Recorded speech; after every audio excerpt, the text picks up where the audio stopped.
But my wife, when we went down to the Amazon for the first time, I wanted to go down there because I wanted her to, she had never met God before, have an experience. And we were with a very good healer, and he was a very good singer. They sing healing songs. And basically what happened is we had similar experiences. We entered this deep space of darkness, but then the darkness becomes a space, a deepness. And then in my experience, there was these little luminous, kind of, I don't know, jellyfish is the right word, but kind of these luminous beings off, kind of spiritual, kind of flying off in the distance. They never came too close to me. And then I noticed a pure light in the distance. I'd seen the light before, been wrapped in it, and it's a pure consciousness. It's pure thought. It's God itself. And I didn't have a lot of the experiences of gnosis I had at personal times by myself, but my wife did. And she was traveling through these tunnels of light, or geometric tunnels.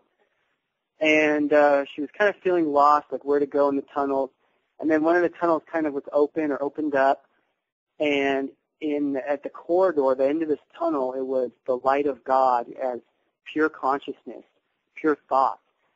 And that's exactly what God is, disembodied consciousness of all things in the universe, plants, animals, bacteria, aliens, everything. Everything that has a consciousness has its root in this light, this hyperdimensional, light. And it's kind of like, when I try to explain this to people, it's kind of like the cells in your body. Each of the cells in your body is alive. It performs a task, and it has an intelligence. They move, they fight bacteria, infection, they move oxygen around, they do all these things.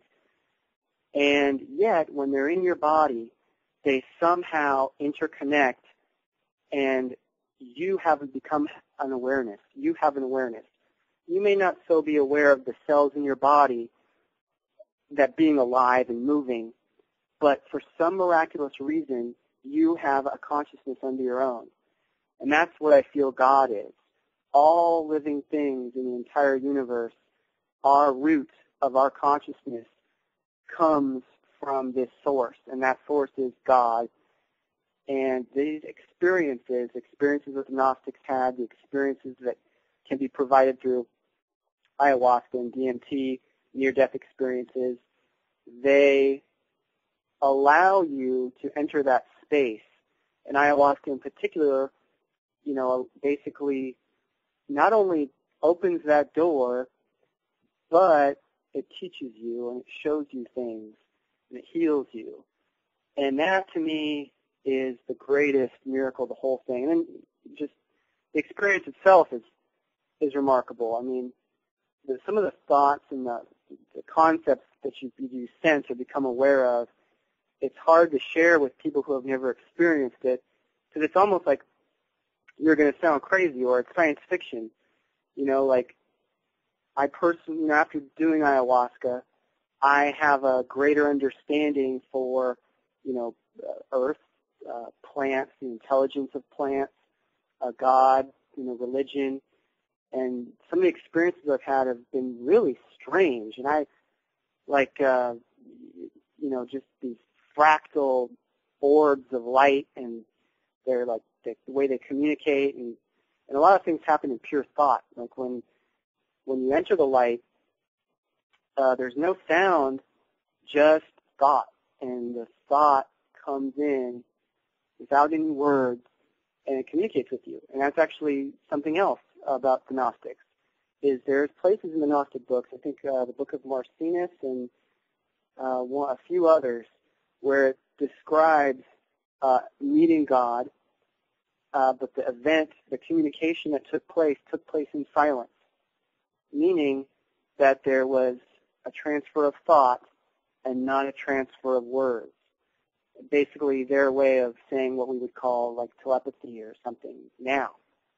So there's a lot of parallels. What about, Luke, the idea of Gnostic dualism? These experiences just don't show you the light, but they also show you the darkness, don't they?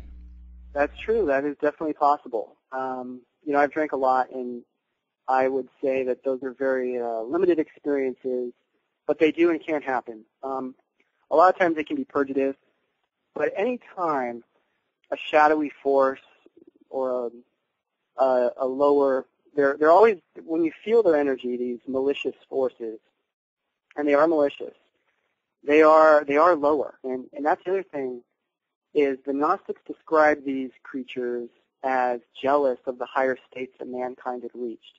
When I started drinking ayahuasca, I found that amazingly interesting, because when I started having some experiences where I started meeting some malicious forces, it can be very terrifying. I had one particularly very terrifying experience I didn't talk about in the book, and you get this feeling that these creatures are primitive. They're shadowy, and in my particular case, you sense a lot of energies.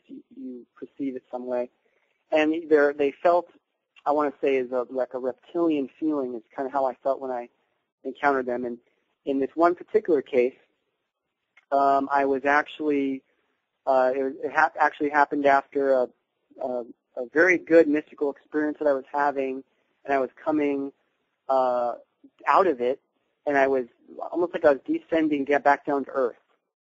After like kind of traveling through this tunnel of light, all of a sudden this shadowy danger appears. And I had kind of seen this thing once before, and it was, when it fears, it alarms you. You get scared, and it's really hard to explain how it happens. It's a very psychic or mental kind of a thing going on. The first time it happened, I told it to go away, and it did. And I've talked to people about this, and some people have had these type of experiences, and they put out feelings of love and light and God and think about positive. So yeah, basically, then it just went away. And so it went away, and I felt like I overcame it. It was afraid of the emotion or the energy or something. But most of the time, they really hardly ever see them. And there was another time this was actually when I was down in Peru, and I had to, because ayahuasca is purgative, I had to go to the bathroom, and I had to relieve myself. I have another one of these shadowy creatures come out, and I commanded it out. I said, you are not invited here. Then I basically sat on the toilet, relieved myself, and then it was like emerging out of my consciousness, and it just, like as I was relieving myself, it like purged out of my mind or my soul or something. So experiences like that can happen too.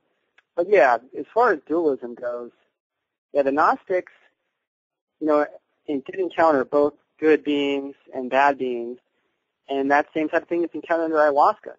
And you can't necessarily see that type of activity on meditation, in group activity necessarily. So it's powerful. And Luke, what advice would you give to somebody who might be seeking this visionary experience? Obviously, the Nag Hammadi library is the map, it's not the actual territory.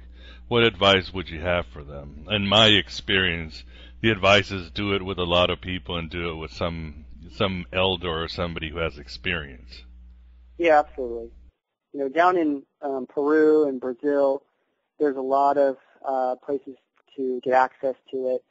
I went to Iquitos, Peru. There's a very strong shamanic tradition there. A lot of conferences that people will put on. You can stay down in Iquitos, and they'll have a shamanic conference for a week. They teach you all about, Amazon healing, the plants they use. You drink ayahuasca. Because you do have to remember that ayahuasca is fundamentally a medical purgative used by jungle societies as a medicine. A lot of times they'll mix in other things like degato, which is a vine that stimulates the immune system. Very, very strong in doing that. And they'll mix that in, and if you're sick, it'll help heal you and purge you of parasites or whatever you might have, and particularly in a more primitive society. It's very good. But it comes with an added benefit. It comes with this spiritual type of benefit. if people are really into Gnosticism and it's a passion of yours, you really like it, you really are interested in it, then if you really want to understand, truly understand the experiences that the Gnostics had, then by studying this plant and getting into a ritual and becoming initiated, you will realize, you will go through initiation, you will realize that the spiritual dimension is real. And it's not what everybody thinks it is. It's very hard to explain. You know, the experience, as I was saying before, it's part God kind of walking you through things and showing you things and teaching you things. And then it's part your own mind and of, you know, things kind of going on or being revealed or something. And then there's this extra dimensional element. And sometimes if this brew is really strong, the experience can be very fast, very powerful. But a lot of the places down in Peru or Brazil where you'll drink it, there'll be in a group context. The shaman will be doing his healing ritual, where they sing, they burn tobacco, they shake particular types of leaves to cleanse your energy or your aura. Some traditions also do energy, laying on of hands, because you can sense energy very well. That exists down there. And, I would say, just kind of look into it more and do it somewhere where it's legal, in some type of legal construct, whether it's some type of church or some type of place, down in South America or Peru, where it's perfectly legal in an indigenous context. But, I think that I would be very happy the day that more of Gnosticism incorporates this. Because to me, this brew is the greatest secret of the ancient world. This was the secret of the Gnostic visionary rites. Now, not all the Gnostics did this, or not all the Gnostics have visions. But the ones that did, particularly around Egypt, this was how they were created, and the plants were available, and you can read my book and judge for yourself. But if somebody is open-minded to these type of experiences, they can be very rewarding, very healing, and very enlightening.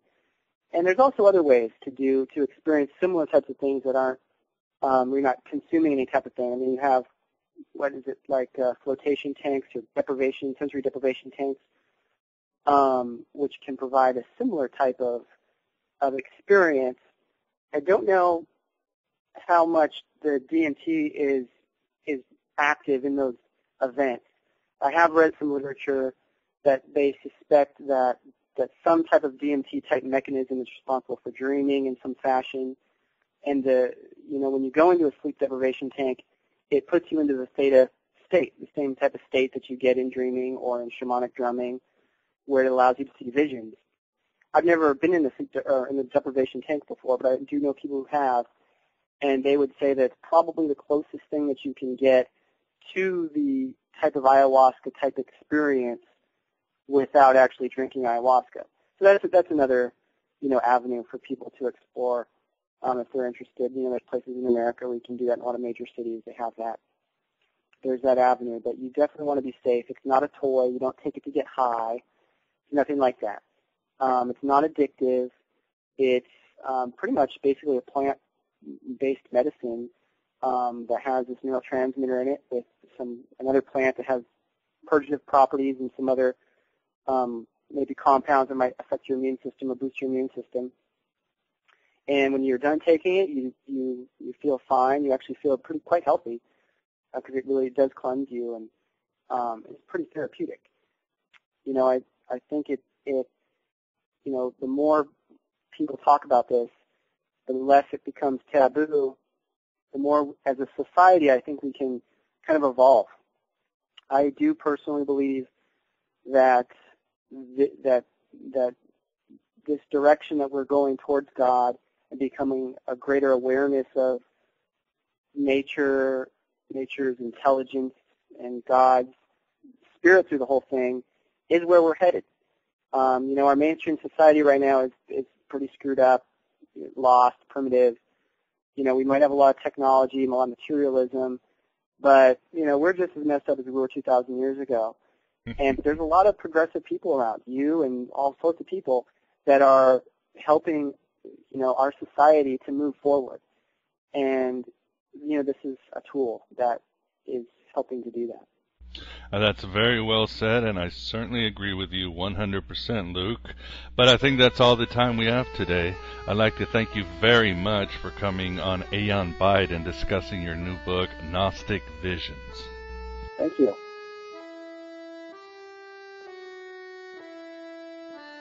And there you have it, my beloved truth seekers. Luke A. Myers on the how the Gnostics got their visions. From his new book, you got it, Gnostic Visions. Connecting DMT stimulation with the Gnostic worldview at the depth Luke does hasn't been done before. But then again, I don't envision Marvin Meyer or James Robinson or Elaine Pagels going to the Amazons to hang out with nude natives in order to find the missing passages of the Gospel of Mary. Know what I mean? And I'm sure many of you will disagree, since entheogens is still a touchy subject in a country where we can't even legalize marijuana in California. But the dialogue should be there, my beloved truth seekers, at the very least. I do know personally that when I first started reading the Nag Hammadi library, I couldn't truly get it. It felt familiar, it felt like home, and it felt right. But there was no real aha moments. Then I went to Portugal for the summer. I read a lot of Philip K. Dick and participated in a few ayahuasca rituals. And all of a sudden, I understood, my beloved truth seekers. I had gnosis. I took a journey to those universes of light with supramundane beings. In fact, I beheld Abraxas for the first time, what he truly was, and to this day, I think about it every day. But that was my journey. As always, your mileage may vary, and DMT can be ignited in other ways, as Luke spoke about.